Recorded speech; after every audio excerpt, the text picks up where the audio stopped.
En Vida Renal Podcast somos renalmente fuertes. Buenos días, buenas tardes, buenas noches a todos los que nos están escuchando.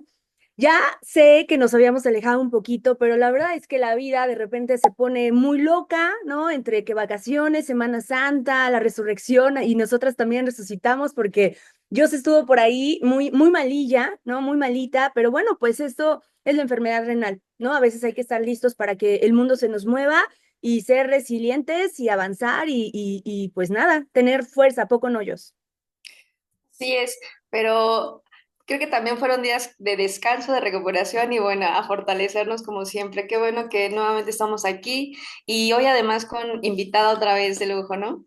Sí, súper. Vamos a platicar de la nutrición. Siempre cuando nos dan un diagnóstico, lo primero que nos dicen es, tienen que comer diferente, ya no van a poder comer igual, casi de que van a subsistir con un chayote y ya, ¿no? Entonces, obviamente es como un impacto para nosotros decir, madres, o sea, ¿y ahora qué voy a comer? El desconocimiento es enorme, pero cuando pensamos en la importancia que tiene la nutrición renal para que el riñón, ya sea que todavía tengamos un poquitito de función o estemos ya en tratamiento o en trasplante, la nutrición es clave. Así que Fernanda, nutrióloga clínica especializada en enfermedad renal, muchas gracias por sumarte al podcast de hoy. Hola, buen día. No, muchas gracias a ustedes por invitarme. Fer, cuéntanoslo todo. A ver, ¿cuáles son las bases de la alimentación en cada etapa? Yo sé que la pregunta podría ser muy grande, pero por ejemplo, cuando a nosotros nos dicen, oigan, ya no pueden comer jitomate, ya no pueden comer frijoles, ya no pueden comer ciertas cosas, ¿por qué? Muy bien. Mira, en la cuestión, cada una de las etapas es diferente. Cada una de las etapas tiene su tratamiento individual. Incluso cada paciente tiene tratamiento también individual. No todos tienen los mismos alimentos permitidos, no todos tienen los mismos alimentos restringidos. Esto se debe principalmente a varios valores. Lo principal cuando el paciente comienza con un diagnóstico renal es que les dicen que los niveles de toxinas están elevados, como la urea y la creatinina. Entonces, lo principal que a ustedes se les va a restringir o que se les tiene que calcular de manera individual es la proteína, sobre todo la proteína de origen animal. O hablamos ya aquí de carnes, huevo, carne de res, carne de cerdo, pollo. En todo esto es lo que abarca la primera restricción importante. Y ya de ahí partimos a las restricciones de minerales. Las restricciones de minerales es porque la enfermedad renal se encarga también de la regulación de estos. Entonces, perdón, el riñón en sí en específico.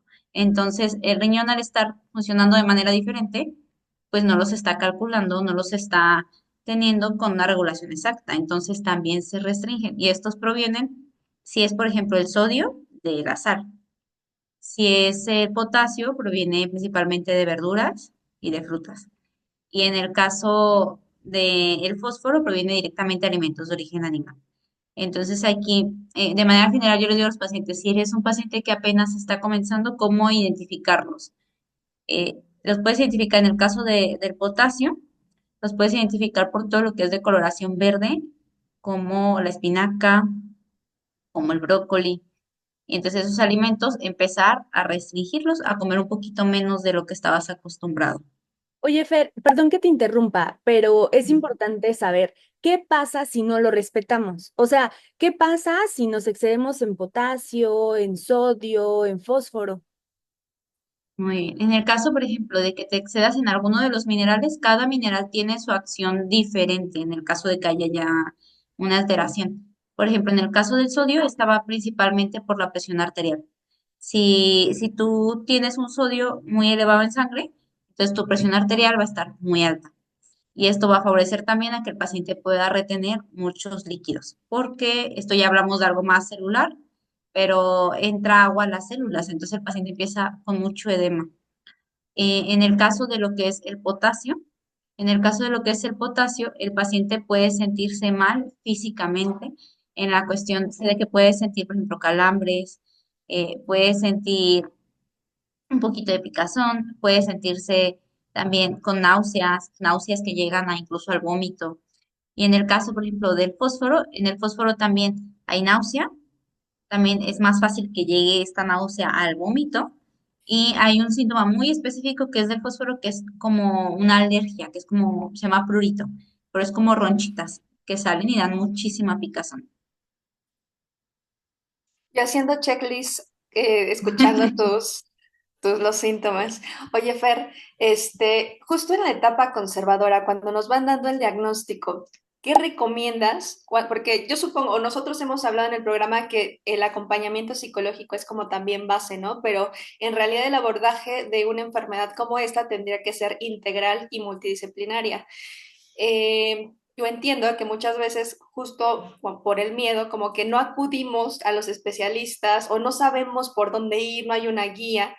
¿Cuáles serían como las bases en una etapa conservadora? ¿Qué nutrientes son los que se tienen que cuidar principalmente? Ya nos platicaste un poquito de cuál, pero, por ejemplo, yo creo que la mayoría de las personas por cultura tiene esta idea de que todas las frutas son sanas, comer verdura es sano, y se lo chutan en jugos, y se lo chutan, no sé, en cualquier cosa, pero creo que no sé qué tan saludable o benéfico sea justamente estar consumiendo muchísimo fruta, este jugo, y sobre todo, bueno, también porque la glucosa por ahí se nos llega a alterar, ¿no?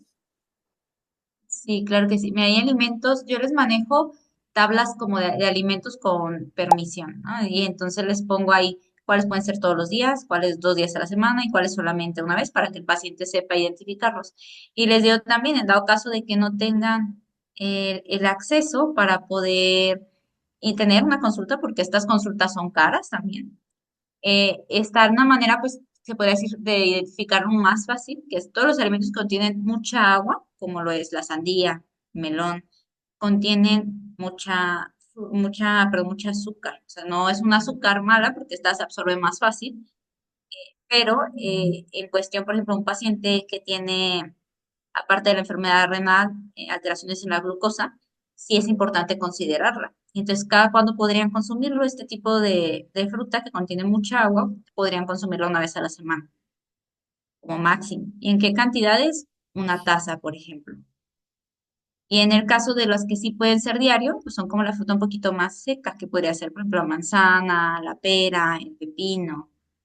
Este tipo de frutas son las que hay de permisión diaria. Incluso siempre se les marca así, ¿no? Hay nutriólogos que para hacerlo más fácil y el paciente no se confunda, le dicen, tú solamente puedes comer manzana verde, pera, pepino, jícama y ya. Y entonces lo cierran al paciente a solamente esas frutas. Sin embargo, aquí yo no me gusta hacer eso por la cuestión de que es muy repetitivo para el paciente, les llega a generar un estrés muy grande y el estrés emocional también afecta a sus niveles directamente. Entonces, yo prefiero darles esta cuestión de, mira, una vez a la semana, pues cualquier tipo de fruta que contiene mucha agua, como la sandía, el melón, la fresa. 2 veces a la semana podrían ser, por ejemplo, los blueberries. Y una vez a la semana, entonces ya las frutas, perdón, y todos los días a la semana, entonces ahora sí, las frutas que ya están permitidas diario. Y de esta manera, pues el paciente lo puede entender un poquito más y hacer, pues, si les digo, lo que sí tienes que cuidar es, pues, no excederte de esa cantidad permitida. Oye, Fer, a mí me gustaría, se me va la voz, amiga. Oigan, a mí me gustaría ahondar en una cosa. ¿Se acuerdan de esta tabla que nos dan en el IMSS o en el ISSSTE y que tiene verde arriba todo lo permitido, naranjita, ¿no? Creo que es amarillo. Amarillo todo lo que puede ir 2 o 3 veces a la semana. Y hasta abajo está lo rojo, ¿no? Que en lo rojo obviamente viene bebidas azucaradas, embutidos, creo que también algunas frutas y verduras. Ahorita no la estoy recordando, pero a esa tablita, ¿sí le podemos hacer caso, Fer? ¿O tú qué dirías? Ah, no lo sé. Es que esa tablita, aparte de que tiene muchos años, esa tablita, o sea, ya es de no modificarse, porque prácticamente esa tablita lo que se toma es que es más facilidad para el paciente. Yo estuve trabajando en el hospital civil y era, pues ya con la tablita se la das y ya el paciente que resuelva, pero es difícil para el paciente saber el seguimiento exacto y no muchas de las veces incluso no está tan bien realizada porque tiene algunos de los alimentos que sí son altos, a veces los tiene como moderados y el paciente pues cree que entonces se pueden consumir más y los consume y afecta sus niveles. Entonces yo en esa cuestión sí creería más factible que incluso el paciente comprara lo que es el SMAE renal y se basara en las cantidades que le da. Yo sé que es difícil porque el SMAE pues lo sabe manejar más un nutriólogo, pero en la cuestión del paciente, el paciente aprende muchísimo. Ya estando dentro de una enfermedad crónica, empieza a aprender de términos que no conocía antes. Entonces es más fácil para el paciente incluso que con este libro él se pueda basar porque siempre viene en este SMART desde lo que es más bajo hasta lo más alto. Entonces es más fácil para el paciente ver desde lo más bajito, entonces basarse de ahí en los requerimientos y yo les digo, mira, lo más bajo es de tantos microgramos a tantos. Entonces para el paciente es más fácil basarse en un listado incluso más grande a solamente una lista que ya te dan establecida y que incluso ahí te lo manejan como alimentos, como lo rojo te lo maneja como alimentos prohibidos, no te dicen que sí puedes consumir un poquito. Ujú. Yo no sé si quieres aquí intervenir, yo nada más me quedaría sobre, o sea, con esa tablita y con los pasos según las enfermedades que tenemos, según el diagnóstico. Por ejemplo, o sea, cuando tenemos hemodiálisis, quizás sí podemos consumir un poco más de proteína, ¿no? O sea, pollito, pescado, inclusive también puede ser carne. Embutidos, yo nunca le entré a los embutidos, odio el jamón con todas mis fuerzas, desde como que mi cerebro se programó a jamón y refresco jamás, y sabes, y jamás lo he tocado, nunca, nunca, nunca. Pero bueno.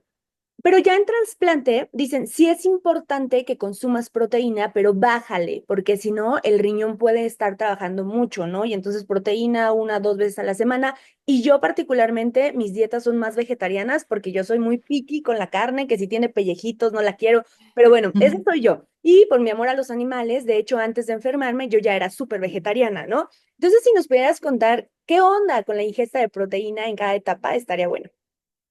Muy bien, mira, en el caso de una ingesta prediálisis es todo paciente que no tiene una terapia sustitutiva, ya sea diálisis peritoneal o hemodiálisis, que incluso está en grados, o sea, en los primeros grados. Desde grado 1 a grado 4 sin necesidad de la terapia, es prediálisis. Este tipo de pacientes tienen que llevar una dieta muy bajita en proteína. ¿Por qué? Porque la proteína tiene una toxina en específico, se llama un amino, que al degradarse se convierte en urea y creatinina. Y como el riñón no los desecha, las acumulamos en sangre. Y por eso es que tenemos que tener una restricción considerable. Punto 8, estamos hablando que casi no vamos a ver proteína en el menú. O sea, va a ser una dieta prácticamente vegetariana. Y si llegaras a ver un poquito de proteína, casi está reducido a 30 gramos al día. 30 gramos, si ya es cocidito, tú ves que es una cantidad pequeñitita. Y entonces los pacientes, pues aquí en la dieta mexicana, estamos acostumbrados a consumir en todos los tiempos de comida proteína. Entonces es muy complicado. Y ese pues el primer cambio que hay en el caso del paciente prediálisis. Ya cuando el paciente entra a una terapia sustitutiva, la terapia se encarga del funcionamiento del riñón. Entonces hay más permisión de que el paciente pueda consumir más proteína. ¿Qué tanto? Yo aquí me baso en los niveles del paciente. Normalmente un paciente que ya está en la terapia sustitutiva tiene una urea arriba de 120. Entonces, este paciente que ya está en la terapia sustitutiva, yo me baso más a cómo está en nutrición, o sea, qué tanto es el peso que tiene bajo, qué tanta es la hemoglobina que tiene, porque suelen tener anemia. Entonces, ya el paciente se va desde 0,9 a 1,1 gramos de proteína. Entonces, prácticamente aumenta, si estuviéramos hablando en gramos, como en 60 gramos al día. O sea, de lo que consumían en prediálisis es prácticamente el doble y entonces hay más permisión, pero cambia también, porque si está el paciente en diálisis peritoneal, puede consumirlo todos los días, porque todos los días lleva la terapia. En el caso de un paciente que está en hemodiálisis, no la lleva todos los días, solamente suelen ser 3 días a la semana. Entonces, a esos pacientes, los días que no llevan la terapia sustitutiva, llevan una dieta prediálisis, y los días que la llevan, entonces es el día que tienen la permisión de consumir un poquito más de proteína. Y en el caso del paciente en trasplante, si es un trasplante inmediato, inmediato quiere decir que lleva apenas días de trasplante, aunque incluso estamos en el primer mes, este paciente requiere un consumo más alto. Incluso se puede ir a 1,3, de 1,2 a 1,3.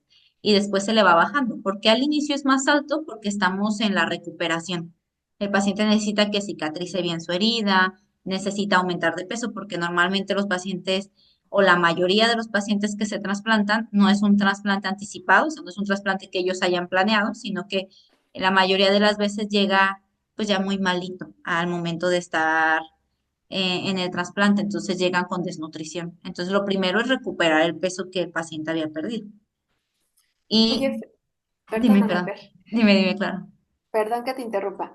Eh, Creo que la mayoría de los pacientes nos adaptamos según exactamente nuestras necesidades, las recomendaciones médicas y además los hábitos que ya tenemos porque conocemos nuestro cuerpo, ¿no? Sabemos de qué manera podemos digerirlo o cómo se siente y así, por ejemplo, yo sé que Liz tiene esta dieta como mucho más saludable, que es más amigable con las verduras, con las frutas y veo sus resultados y digo, maravilloso, ¿no? Y también veo, por ejemplo, mis resultados y digo, ok, está bien, pero ¿qué consejo? Porque ahí yo creo que también viene como esta parte, creo que la nutrición yo he escuchado que es el 80% del beneficio para el riñón.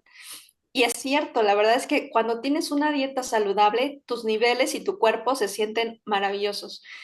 Pero ¿qué podrías recomendarles a aquellos pacientes que, por ejemplo, creo yo que generamos resistencia a ciertos alimentos? Porque hay alimentos ya en etapa, por ejemplo, post-trasplante, a los que yo les tengo terror, digo, ni por error me comería esto, ¿no? Pero vienen previo a justamente las dietas que tuve que ir pasando etapa a etapa.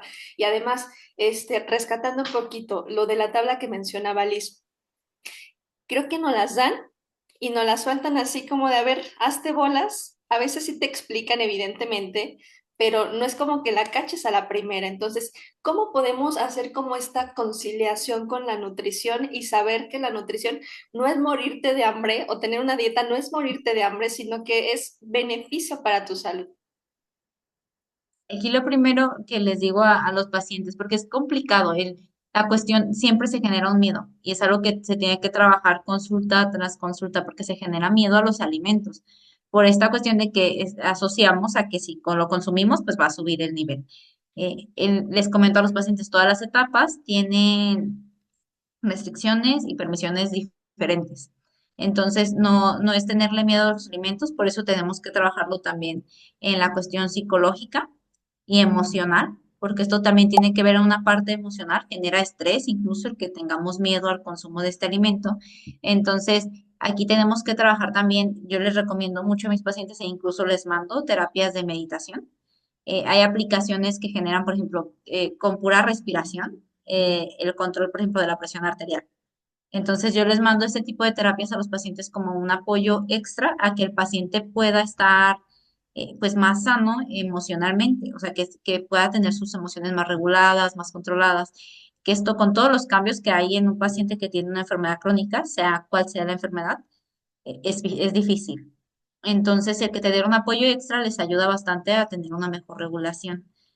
Y en el caso, por ejemplo, de los pacientes que llevan solamente la regulación por la tablita que les dan en el ISSSTE, que muchas de las veces pues no tienen acceso a a poder tener una consulta con otro tipo de nutriólogo que ya les dé una atención más individual, se pueden basar a esta tablita, pueden seguir el requerimiento así tal cual como viene en la tablita y buscar, o sea, buscar, hay ayudas extras con nutriólogos, por ejemplo, que hacen lives en Facebook donde te van resolviendo preguntas, hay asociaciones de pacientes renales, hay muchos grupos de pacientes renales, por ejemplo, que son de recetas en específico, y que el paciente comparte un poquito pues ya de su vida día a día y comparten la receta tal cual. Entonces ponen ahí por ejemplo, yo tengo un grupo en donde los pacientes pueden poner la etapa y ponen la receta que ellos crearon. Y entonces, dime. ¿Te puedo interrumpir un rato? Por ejemplo, mencionas redes sociales y en redes sociales ya hay un bombardeo tremendo de cualquier tipo de información y, por ejemplo, en la enfermedad renal, los pacientes, no sé si solamente somos nosotros los renales, que siempre estamos ahí buscando que sí, que no, remedios, jugos, tés y este tipo de cosas. Y vemos que un paciente renal lleva cierta alimentación, nosotros queremos esa alimentación. Si vemos que un paciente renal está cocinando ciertas cosas, nosotros queremos esa receta. ¿Qué tan saludable o qué tan recomendable es como si guiarnos por este tipo de referencias en redes sociales? Porque yo sé que lo Eh, ideal sí es ir con un especialista, ¿no? Pero ahí están las redes sociales. ¿Cómo lidiamos con ellas? Ya la recomendación que les doy a los pacientes es vayan a unas redes sociales que realmente sean de un profesional de la salud. Por ejemplo, yo conozco varios nutriólogos que se dedican a la misma área mía, que tienen grupos gratuitos donde el acceso es controlado, lo que se publica es controlado. Por ejemplo, en el grupo que yo manejo es aprobado, previo aprobado. Publica el paciente, yo me doy cuenta qué fue lo que publicó y entonces si es algo bueno, se deja la publicación. Entonces, es un poquito de esa manera, se podría decir, más controlado el acceso. Entonces, el paciente que tiene que revisar, pues entrar realmente a cosas que le vayan a funcionar. Entonces, hay que seguir redes sociales de personas que sean profesionales de la salud, que lo demuestren, o sea, que demuestren que son profesionales de la salud, que hay que revisar las recomendaciones. Por ejemplo, ahorita el problema que se está abarcando mucho por redes sociales es de los suplementos milagrosos. Por ejemplo, hay un suplemento, no voy a decir nombre, pero que les promete que ya se van a curar, o sea, que se van a que es comprándolo ya el paciente en un mes se cura. ¿Y qué pasa muchas de las veces con estos suplementos? Que el paciente se deja guiar por las recomendaciones que dan de él, porque pagan mucha publicidad. Entonces, el paciente se deja guiar, paga miles de pesos porque no son baratos, pagan 6,000, 7,000 pesos por este tipo de productos y se los dan, empiezan con el consumo y el primer mes bajan muchísimo sus niveles. Pero esto es, yo le digo, lo que se maneja con este tipo de productos milagro es que sí bajan el primer mes, pero producen un efecto rebote, porque es realmente falsamente la manera en la que bajan. O sea, químicamente, si te realizaras unos estudios ya más a profundidad, te darías cuenta que no bajan. Solamente es algo ficticio. Ay, no, yo te voy a decir algo, Fer. O sea, yo confieso que desde que a mí me diagnosticaron hace pues 10 años ya, no tomo absolutamente nada que un médico o un nutriólogo me diga. Nada. O sea, no hay manera de que yo vea a la nutrióloga más TikToker del mundo, no hay manera, porque es mi cuerpo. Y uno me aterra, pero si de por sí mi cuerpo ya está pasando por un proceso, en este caso yo tengo 9 años de trasplante, gracias a Dios, yo digo, no la voy a regar y no voy a hacer absolutamente nada para poner en riesgo a mi riñón, ¿no? No te digo, ni siquiera comer jamón, ¿no? O que de repente mis amigos me puedan decir en alguna fiesta, ay, ya, échate una chela, ¿no? Ay, ya, échate un tequila. Y es no, o sea, cada quien, ¿no? Pero yo, Liz, no lo hago porque no me arriesgo de ninguna manera a perder todo lo que ya llevo y Dios quiera, ¿no? Pongo chonguitos que dure mucho tiempo más. ¿Y por qué estoy diciendo esto? Porque sí es importante de verdad comprometerte con tu salud. Y yo creo que cuando va pasando como tu diagnóstico o en este caso tu trasplante, te vuelves como un poco más flojo con las reglas, como un poquito más como que lo sueltas, ¿no? Ya no estás tan aprensivo y es, pues ya me echo la chela, pues ya me echo una tortota de jamón, ¿no? Ejemplo. Y yo creo que siempre tienes que mantenerte muy disciplinado y no es fácil. O sea, yo en este momento de mi vida ya subí 5 kilos de diciembre para acá y sigo sin entender cómo, ¿no? Pero bueno, o sea, mi razón es que le he entrado al pan, la verdad, ¿no? Pero no podemos como soltar la cuerda. ¿Tú qué opinas sobre eso y sobre todo cómo mantener una salud óptima a lo largo de los años, no nada más al inicio?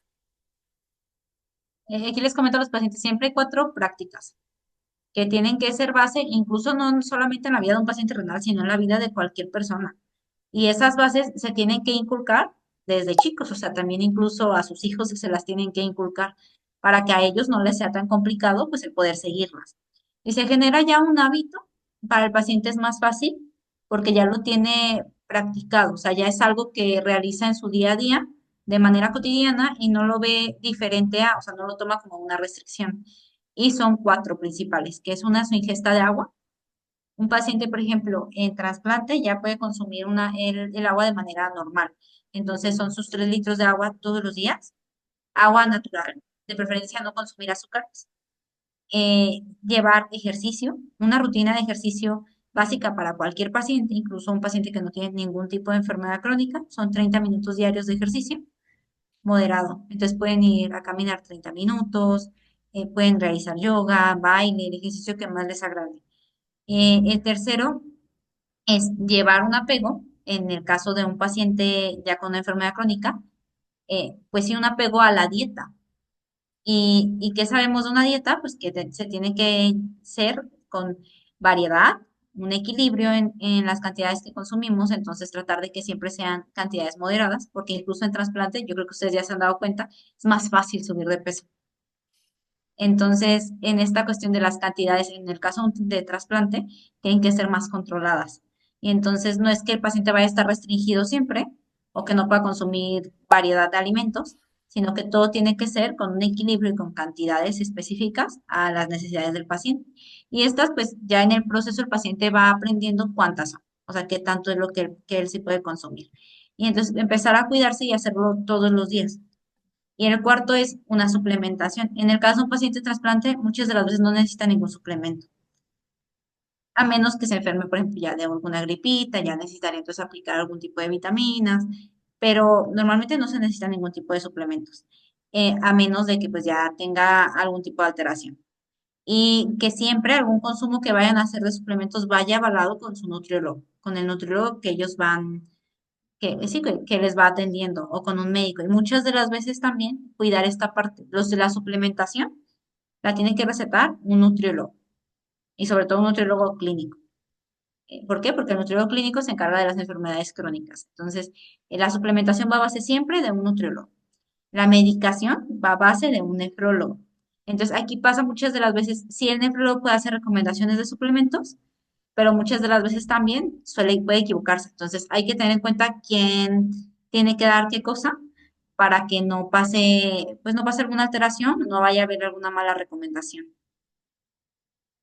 Perfecto. Y en trasplante hay muchos alimentos que dicen que están prohibidos, pero ya que te tenemos aquí de una vez hay que aprovecharte, ¿no? Yo sé que la toronja, por el tema de la inmunosupresión, lo tenemos como prohibidísimo, pero también, por ejemplo, han dicho que probióticos no podemos, que los tés tampoco podríamos tomar té. No sé qué hay de cierto en eso. No sé si tú tienes algunas dudas sobre alimentos prohibidos en trasplante. Pues creo que justamente es como esto, la base, ¿no? Que la toronja hay que tenerle miedo y correr. Es toronja y corres, ¿no? Pero también, sí los test, porque me comentaban alguna vez, algún nefrólogo me dijo que y nos intoxicábamos, ¿no? Que podíamos llegar a tener alguna intoxicación, no sé qué de cierto sea. Y también, las fresas y la granada. Sí, sí, sí hay resistencia, sí hay como intervención con los inmunosupresores o qué pasa ahí. La única en sí, las frutas, la única sí que sí genera es, sobre todo lo que hace es que no se absorba por completo el inmunosupresor, entonces puede generar un rechazo. Por eso es el miedo siempre a la toronja, que es la única. En sí, en frutas es la única a la que le tenemos que tener miedo y que si es así de plano se les prohíbe incluso. A esa no pueden consumir ni un poquito para no arriesgarnos. En el caso de los probióticos lo que hacen, puede ser una moneda al aire. El probiótico lo que son bacterias beneficiosas, entonces lo que realizan es que modulan el sistema inmunológico. Entonces pueden darte una protección a que no te enfermes, pero también recordemos que el injerto, o sea, el riñón nuevo que recibimos, pues no es de nosotros. Entonces puede generar que se desconozca. Y entonces al generar que se desconozca puede haber un rechazo. Entonces, les dio una moneda al aire, o sea, con los probióticos puede que en tu caso te genere un bienestar, entonces, pero puede que no. Entonces, mientras esté el riesgo, yo le digo a los pacientes, no podemos arriesgarnos. Ya es muy difícil llegar al trasplante, es muy difícil que alguien decida donar un riñón porque es un órgano. Entonces, les digo, no hay que correr el riesgo. Entonces, mejor yo, en lo personal, a ningún paciente que esté trasplantado, incluso que sea trasplantado de años, le recomiendo los probióticos. Lo que es la inulina agave, que esta sí es una fibra prebiótica, esta sí se la recomiendo después del año de trasplante. Y en el caso, por ejemplo, de frutas, que el primer año de trasplante no es recomendable, son todas las que provienen directamente de la tierra, como las fresas. Muchas de las veces también le tiene miedo a la zanahoria, porque también proviene de la tierra, a la papa. Todas estas yo se las trato de incluir al paciente hasta después de casi el año. ¿Para qué? Porque el paciente, todo el primer año es el primer año como de más riesgo. Entonces el paciente ese año tiene que cuidarse mucho de lo que son las bacterias. Y entonces el que provengan de la tierra, pues ya contiene más bacterias que un alimento que no proviene directamente de la tierra, que viene de un árbol, por ejemplo. Entonces siempre vamos a aplicar todas las técnicas de desinfección perfectamente. Vamos a comprar el líquido, vamos a aplicar siempre las técnicas. Si no tenemos la posibilidad de comprar el líquido, se puede desinfectar con bicarbonato, pero siempre se tiene que realizar esta parte. Aquí la cuestión es que ¿por qué se incluyen hasta el año? Porque el primer año es el de mayor riesgo.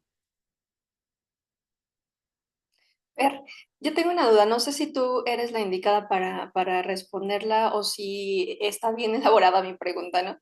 Pero hay alteraciones en el intestino justo por o los tratamientos o el medicamento o los alimentos. ¿Cómo podemos? O sea, porque yo sé que mi flora intestinal no es la misma de hace años, ¿no? No es la misma incluso de antes de tener un diagnóstico, con trasplante. ¿Cómo cambia y qué recomendación puedes dar justamente para no estar como sufriendo tanto de estos problemas intestinales? Porque creo que la mayoría de los pacientes se queja de este tipo de problemas intestinales. Sí, sí tiene directamente que ver, la enfermedad renal está interconectada con más órganos, con el corazón, con el riñón, o sea, con el riñón directamente, ¿no? El hígado, que es la parte hormonal, está conectado con el intestino y pues el que más nos da síntomas negativos es el intestino. Aquí lo que sucede es que toda la alteración, todos los cambios que nosotros vamos haciendo en las dietas, se tienen que ir generando a tolerancia. O sea, tenemos que ir poco a poco para que el paciente genere una tolerancia y entonces el intestino no sufra. Muchas de las veces el diagnóstico llega de un día a otro y el paciente llega con niveles ya muy alterados, entonces el cambio se hace de inmediato. Entonces el que sea el cambio tan brusco produce que el intestino no lo tolere tan bien. Entonces puede haber diarreas, puede haber estreñimiento, o sea, si nos vamos de un lado contrario, estreñimiento, dolor, gases y malestares, que el paciente esté inflamado todo el tiempo. Entonces, ¿cómo podemos evitarlo? Lo podemos evitar con una buena dieta. Aquí tenemos que agregar lo que es la fibra. La fibra siempre la mejor recomendable para un paciente va a ser la inulina de agave. Y hay pacientes que no la toleran. Entonces, pacientes que no la toleran pueden consumir otro tipo de fibras. Y aquí podemos irnos, por ejemplo, a una fibra base de manzana, una fibra base de ciruela. Y las cantidades son generales son 8 gramos al día. Esta cantidad de fibra siempre lo que se va a tratar es que el paciente la complete con fruta y con verdura. Entonces, hay que consumir altas cantidades de fruta y de verdura. Y aquí también hay maneras en las que se absorbe mejor. Entonces, yo siempre les recomiendo a los pacientes lo que es un licuado matutino, que es un licuado muy alto en fibra. Y de hecho se los pongo así como licuado para bajar creatinina y urea por la cantidad tan alta de fibra. Les digo, no es un licuado milagroso, pero ayuda bastante. Entonces les implico el que comiencen desde un principio que empiezan la dieta con un licuado matutino todos los días, que va a favorecer a que su microbiota intestinal funcione de mejor manera. Y lo que pasa también con esto, lo que los pacientes no entienden, el por qué suceden estos cambios, es porque todo el intestino tiene pequeñas vellosidades, que son, les digo, son como cabellitos, que lo recubren por todos lados. Y lo que pasa es que el paciente que tiene la enfermedad renal es muy común que tenga diarreas. Con una diarrea que tenga, el paciente barre con todas estas vellosidades y estas tardan aproximadamente 2 semanas, 3 semanas en crecer. Entonces el paciente dice, pero es que, o sea, ya apenas llevaba una semana bien y volví a tener la diarrea.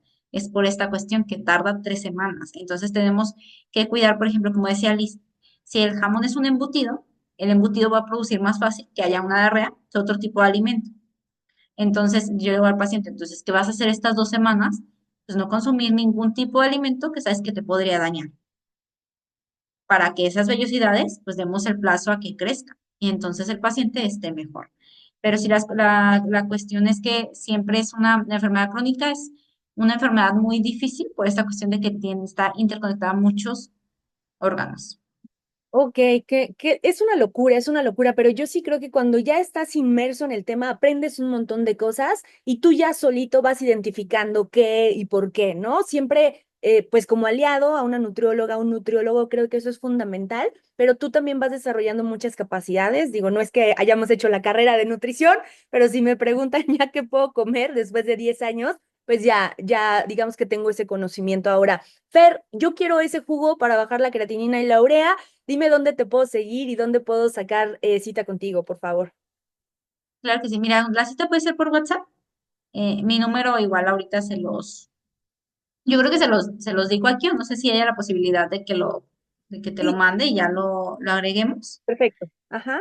Y en mis redes sociales estoy como nutrióloga Fernanda García. Ok. Así tal cual me pueden buscar en Instagram y en Facebook.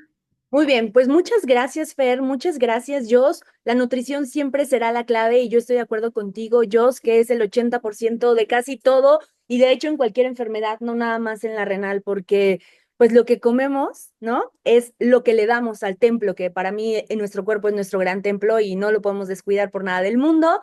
Muchas gracias y pues tomen agüita, los que puedan. Muchas gracias a las dos.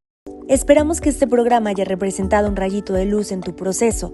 No olvides que eres muy valiente y mientras vivas, todo, créeme, todo es posible.